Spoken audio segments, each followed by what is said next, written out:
ज्वारी खाणं किती उपयुक्त आहे, किती आपल्या आरोग्यासाठी फायदेमंद आहे आपल्याला माहितीच आहे. पण लहान मुलं ज्वारी खात नाहीत. ज्वारीच्या भाकरी बनवत नाहीत खात. त्यांना नाव जरी माहीत झालं की याच्यामध्ये ज्वारी टाकलेली आहे, बाजरं टाकलेलं आहे, तर ते नाक मुरडतात. पण या पद्धतीने जर तुम्ही बनवलं ना, तर मुलं आवडीनं खातील बघा. त्यासाठी घ्यायची भरभरून अशी कोथिंबीर. आता इथे बघा, तुमच्याकडे कोथिंबीर असेल तर कोथिंबीर घ्या, नाही तर पालक असेल तर पालक घेतला तरीही चालेल.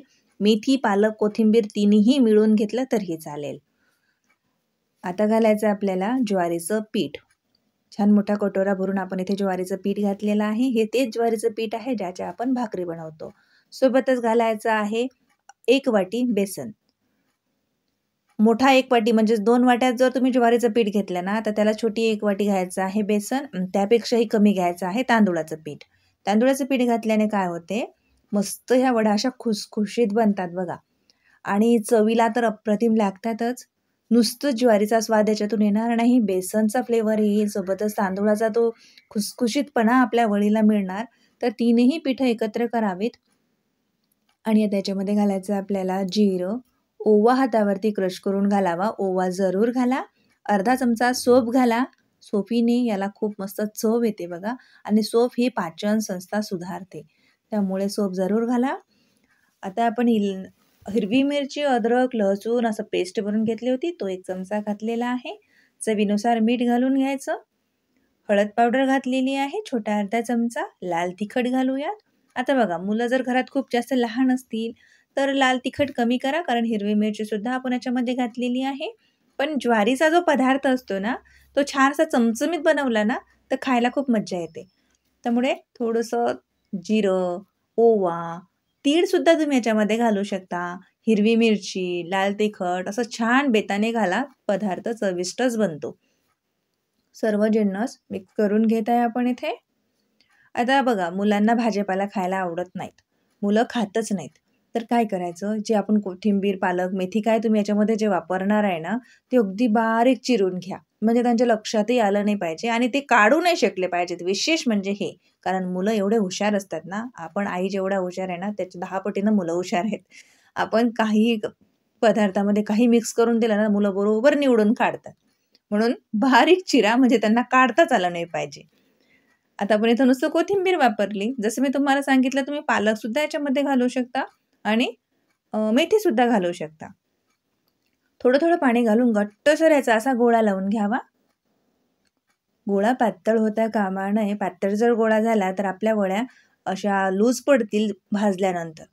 त्या व्यवस्थित अशा खुसखुशीत होणार नाहीत. त्यामुळे घट्ट गोळा लावायचा आणि चुकून जर पाणी जास्त झालं तर याच्यामध्ये थोडंसं ज्वारीचं पीठ तुम्ही वरतून घाला आणि व्यवस्थित ते मळून घ्या. आता इथं आपण स्टीमरमध्ये बनवतोय. आता तुमच्याकडे स्टीमर नसेल तर कढईमध्ये खाली पाणी ठेवावं, त्याच्यावर एक स्टँड ठेवावं, त्याच्यावर चाळणी ठेवावी. चाळणीला थोडंसं तूप आणि खाली असे तीळ घालावेत. त्यामुळे मस्त असे दिसतात बघा त्या, आणि तिळाचे फायदे तर आहेतच. बघू शकता किती घट्टसर आहे. आणि आता असं आपण हे थापून घ्यायचं याच्यामध्ये. आपल्याला हे पूर्णपणे असं सेट करून घ्यायचं आहे. अगदी सोपी पद्धत आहे बघा. झटपट बनतात. काहीच जास्त तामझाम नाही आणि नो फेल रेसिपी आहे. चुकण्याचा प्रश्नच नाही आहे. खूपदा ट्राय केलेली आहे. कशाही बनवा, चुकणार नाहीत सांगितलेल्या सर्व टिप्स वापरल्या तर. आता आपण हे सर्व याच्यामध्ये सेट करून घेतलेलं आहे. आता तुम्हाला किती जाड, किती पातळ ही वडी ठेवायची आहे त्यानुसार करावं. हलकीशी जाड असली तर छान लागते ही वडी खायला. पण जास्तच जाड करू नका, त्यामुळे मग ती मुलं व्यवस्थित खाणार नाही. थोडीशी अशी पातळसर बनवली ना, तर बर्फीप्रमाणे, तर मुलं छान आवडीनं खातात बघा. आता काय करायचं आपल्याला, वरतून सुद्धा तीळ लावून घ्यायचे आहेत.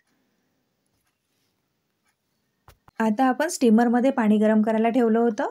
पाण्याला उकळी आल्यानंतरच हे भांडं त्याच्यामध्ये ठेवावं आणि 7-8 मिनिटासाठी छान असं स्टीम करून घ्यावं. पाहू शकता, पाणी काढल्या हे थोडंसं तुम्हाला ओलसर लागेल, हाताला चिपचिपसं वाटेल, पण हे थंड झाल्यानंतर व्यवस्थित सेट होतं. थंड झाल्यानंतर आपण याच्या वड्या पाडून घेत आहे. कापताना तुमच्या लक्षात येत असेल की किती छान इथे आपल्या वड्या बनून तयार झाल्या. आता इथे बघा, जे काही लोकं खूप जास्त हेल्थ कॉन्शियस आहेत, त्यांना अजिबातही तेलच खायचं नाही आहे, तर त्यांनी ह्या वड्या अशाच खाव्यात. अशाच ह्या छान लागतात बघा, कारण स्टीम झालेल्या आहेत, त्यामुळे शिजलेल्याच आहेत. आणि इथे मी तुम्हाला हे सांगत आहे की ह्या तुम्ही तुमच्या आवडीने याला कसाही आकार देऊ शकता. जसं शंकरपाळ्याचा आकार देऊ शकता किंवा मग चौकोनी आकारात ह्या आपण कापू शकतो किंवा थोडंसं लंब्यामध्ये ते केक वगैरे मिळते ना असं लंब ट्रँगल शेपमध्ये, तसं सुद्धा तुम्ही हे कापू शकता. आपण चौकोनी कापून घेऊया, ज्यामुळे सर्व्ह करायला सुद्धा सोयीचं होईल आपल्याला हे. आणि इथे बघा, ह्या वड्या तुम्ही स्टोअरसुद्धा करू शकता 3 ते 4 महिन्यासाठी. हो, ते मला फ्रीजरमध्ये करावं लागेल. ह्या वड्या पूर्णपणे थंड झाल्या, एखाद्या जिपलॉक बॅगमध्ये ठेवून तुम्ही ह्या वड्या 3-4 महिन्यासाठी स्टोअर करू शकता. तुमच्याकडे जर एअरटाईट डब्बा असेल तर त्यामध्ये ठेवावा, पण फ्रीजरमध्ये ठेवाव्या, फ्रीजमध्ये नाही. फ्रीजमध्ये ठेवलं तर महिनाभर चालतील, फ्रीजरमध्ये ठेवलं तर 4-5 महिनेही ह्या वड्या टिकतात. ज्यावेळेस बनवायच्या त्यावेळेस 10-15 मिनटं आधी काढून घ्यायचं, थोड्याशा रूम टेम्परेचरवर येऊ द्यायचं आणि नंतर मग सॅलो फ्राय करायचं, सॅलो फ्राय करायचं, डीप फ्राय करायचं, डीप फ्राय करायचं आणि काहीच नाही करायचं तर तशाच खायच्या. आहे ना सोपं? चला याला छान असा ट्रँग्युलर शेप देऊयात आपण, कारण मुलांना खाऊ घालायचं आहे तर थोडीशी मेहनत करायलाच हवी. कारण मुलांना जरा पदार्थ असा टॅम्पटिंग मस्त असा मार्केट स्टाईल दिसला ना तर ते आवडीनं खातात.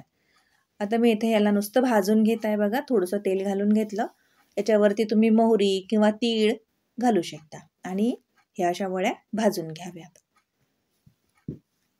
ह्या तुम्ही एअर फ्रायरमध्ये सुद्धा भाजू शकता, मायक्रोवेव्हमध्ये सुद्धा भाजू शकता.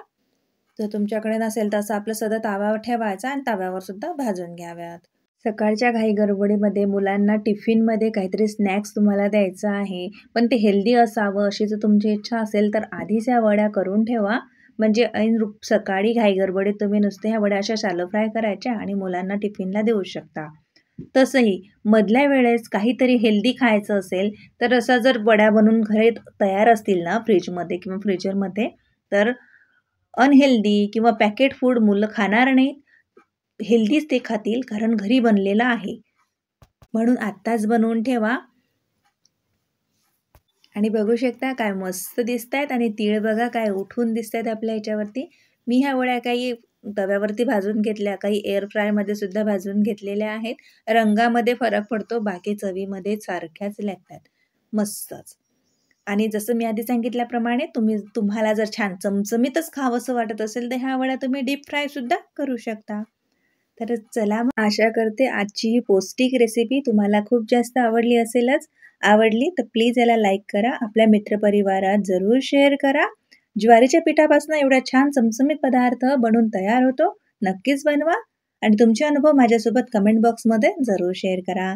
चला तर मग भेटूया अशाच नवनवीन साध्या सरळ रेसिपीसोबत. तोवर मजेत राहा आणि सर्वात महत्त्वाचं म्हणजे स्वातीज रेसिपीज पाहत राहा.